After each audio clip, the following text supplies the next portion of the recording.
probably heard and seen the Masi people, but there's another African community whose clothing, jewelry, dances, and warrior traditions can look just as incredible. They are the Samburu people of Kenya.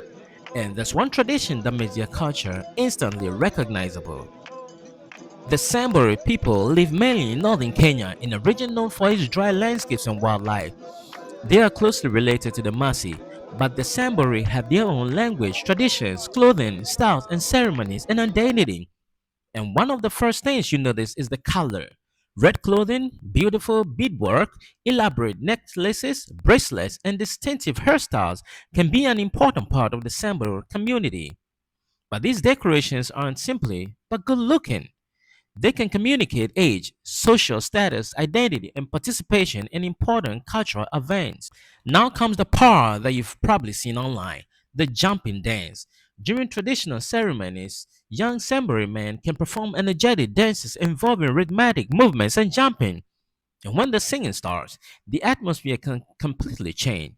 The dancers move together, maintaining rhythm while displaying strength and energy. To someone seeing it for the first time, it can look like a competition, but these performances are connected to ceremony, community, identity, and social tradition. And this is where we need to look beyond the viral videos. The Samburu aren't simply African warriors performing for tourists. They are a living community with a culture that has developed over generations. Another fascinating part of the Samburu society is the importance traditionally placed on different stages of life. Young people don't simply remain in the same social category forever. There are traditional age groups and stages that can influence responsibilities and social roles.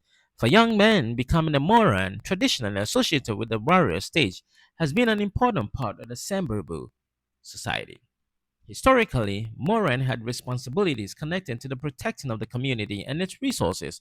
But Samburu society has changed, just like every other society. Education, technology, tourism, government programs, and modern employment are all influencing how younger generations live.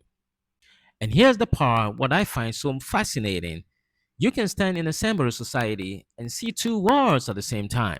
You can see traditional clothing and ancient looking ceremonies, while young people are also experiencing modern education, smartphones, social media, and a changing economy. So the real question isn't whether the Samburu are stuck in the past. They're not. The real question is, how do you preserve your identity while the modern keeps changing around you? And lastly, the Samburu remind us that Africa isn't one culture. It's thousands of cultures, languages, traditions, and stories. And what looks shocking or unusual to an outsider can have a completely different meaning to the people who live in. Let me ask you, would you want to experience a traditional Samburu ceremony in person? Tell me what you think in the comments and subscribe to Shocking African Stories for incredible African cultures and traditions you probably never heard about. Thank you very much, my wonderful subscribers, for watching. Do watch and do subscribe. And see you in my next video.